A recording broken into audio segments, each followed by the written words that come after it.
Hello, audience. Thank you for stopping by another edition of the Big Fish podcast show. I'm here today with Mitzi Schawo, and Mitzi is one of the new founding coaches with us here at LocalJobs.com on the career coaching marketplace. And Mitzi, thank you for joining us today. Thanks so much for having me, Brian. It's good to be here. Absolutely. So today I think we're going to focus our conversations around really the mindset that candidates need to have really before, during, and even after the interview. So Mitzi, I know you speak with a lot of different candidates on this subject matter. What do you coach them in terms of helping them to get ready as they may have an interview lined up in a week or so? Kind of what do you share with them to get them on the right track to begin with? Brian, one of the most important things that anybody can do is be prepared. Remember what job you're applied to. Have that printed out in front of you. Maybe it's old school, but gives you a place to take notes. Do your research on the company. What are their values? Yeah. What's their mission? How can you serve them as an employee? What are you bringing that buys into their needs?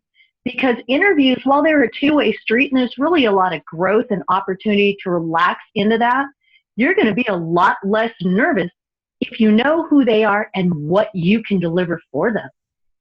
Great point. That research aspect is crucial because I can't tell you the number of times people come in unprepared, what I've heard from many of the employers that we work with here at LocalJobs.com. And yeah, you're right. So doing that research, and there's so much online today. I mean, 20, 30 years ago, we didn't have that ability, right?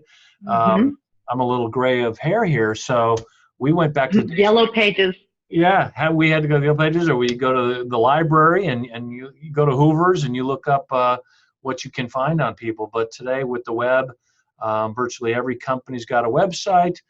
They've got a history section. You can look on LinkedIn. You can look on local jobs. You can look at a variety of sources to find out information. You could consider salary.com to get a sense for pay ranges in your market and for your position. So totally agree. That's probably one of the biggest things that candidates miss up on is not being able to articulate. Really, that's a great lead into the question of when somebody asks, why do you want to work with us? You better have done that research, right? Absolutely. And they always want to find out, well, what can you do for me? And having some information about, I saw on your website that one of your core values is X, Y, and Z. And that really resonated with me because having those answers, having a place where you fit into their culture already, you're putting yourself there. You're telling them, I'm ready. I've done my research. I'm interested in you. You're not just a check. Yeah. No, great point. Okay, so you've done your research. You know who the company is. You probably know who you are interviewing with, right? I would say you could extend that research, go on to LinkedIn and find out the name and title and the background of the person you're being interviewed by, maybe what colleges they went to. Are they a fan of Notre Dame or somebody else, whatever it might be, right? Some good talking points, because correct me if I'm wrong, but at the end of the day, people like talking with people they like. And isn't that why we keep talking to them? Yeah. And I think that when, what I found is candidates that are engaging and a little more extrovert and go out of the comfort zone. I mean, they're able to communicate and articulate comfortably. And I think you have to have done your research. Okay. I'm getting ready to go into my interview now tomorrow. I've already done my research. I'm going to go into the interview. I know you share a lot about, being in that space and owning it. Talk to me about what that means from in an interview itself. Absolutely. Okay, you're going into an interview. Face it, you're nervous. Nobody walks into an interview without at least a little bit of nerves, no matter how prepared you are.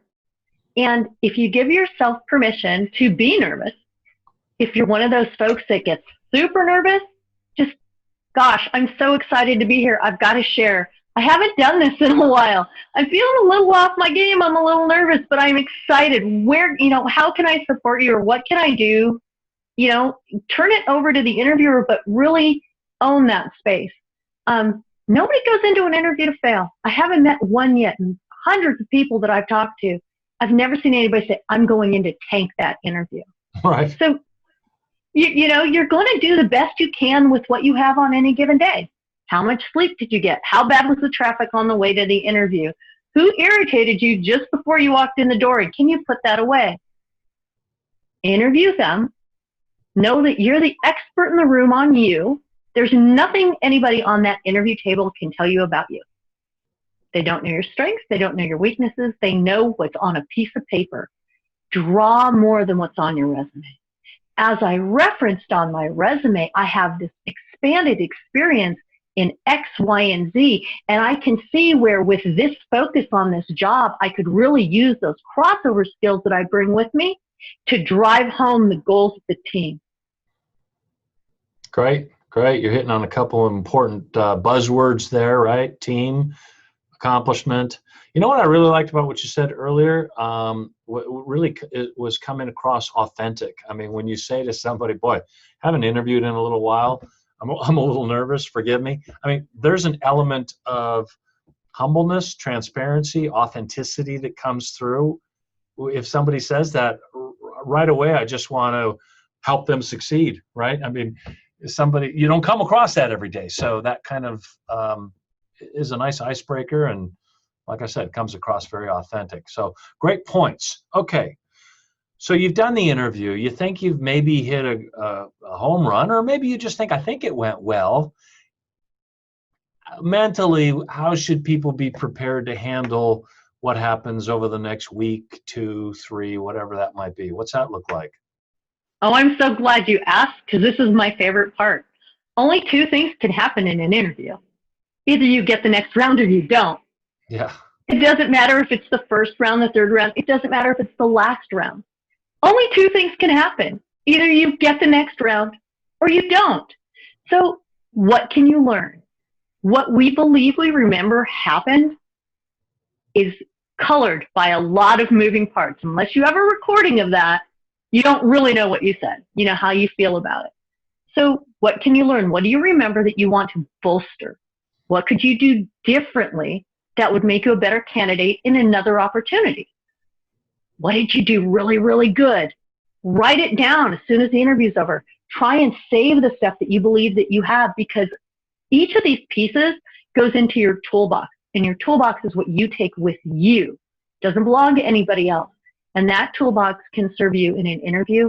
What if you literally get stuck in an elevator with the CTO of your dream company and the fire department just said, we're 45 minutes before we can get you loose, settle in. You have 45 minutes that you can capture and capitalize on. And if you can go, I got this, shake it off. Guess what? My name is so-and-so, and I'm so glad I got stuck in the elevator today with you. Yeah. And just take all of the stuff that you bring and deliver. So when you say that only 2 things can really be the outcome of the interview, either you're going to get it or you're not get it, a lot of what you just said is kind of preparing the mindset of, hey, at best it's 50-50 prospectively. A lot of different angles there, right? How competitive was the talent pool that you were up against? Were you on your A game? Were you the best fit for what they needed? So, but the big takeaway I just got out of that was just to really assess how you did. It's almost, I'm a big sports fan, so it's almost like going back and looking at your game film and figuring out, are you doing the basics correctly, right? Do you have the fundamentals down? Yeah. Because the cool part and the thing that people forget to check in, when I say either you get it or don't, what if you get an offer and your bottom line, your need is at 50K and they come to you with 42? You have to digest that. Are you going to lose money? Are you going to be in debt and take a job because it's offered to you? Or are you going to wait and put yourself in a space that you can be successful and move forward? And that's part of the mindset. Just because you get the offer doesn't make it a right fit. So either you get it or you don't. But if you get it and you don't want it, yeah, there's no telling until you get there. But just giving yourself permission to learn for the next step, because that's literally, it's your future. Yeah. This is your tomorrow. Yeah. Sidebar, it sounds like there's an opportunity for a salary negotiation counseling session there too. I know those are available on our platform. Offer some of those too. Yes, they are. And different ways other than a paycheck, the different ways to negotiate up. Right. Great points. Audience, hopefully you've taken a couple of those nuggets of information because they're good ones. Mitzi is, like I say, on our coaching platform. And if you visit LocalJobs.com, look for the coaching link in the navigation menu, and be sure to drill down and take a look at the services that are available. I will put a link after this show that tells you exactly where to go to look at the services, and you can take a look at Mitzi's profile and make some decisions from there. But Mitzi, thank you so much for being on the podcast with us today. You've got great insight. Boy, you bring an absolute ton of energy and enthusiasm, and I think that you're the type of person that just lifts up people. I mean, if they weren't in a cranky mood in any way, by the time they're done talking with you, they're in a great mood. So thank you. Well, I'm glad I can share prosperity and positivity. Absolutely. Gotta have that. We need more of that in the world. You know that? We do. Yes, sir. All right. Mitzi, I'll be seeing you around. Thank you very much. Audience, thank you for stopping by today. Appreciate your listening in. If you liked this, subscribe to the channel and give it a like. And we will see you again next time on the Big Fish Podcast. Take care now. Bye-bye.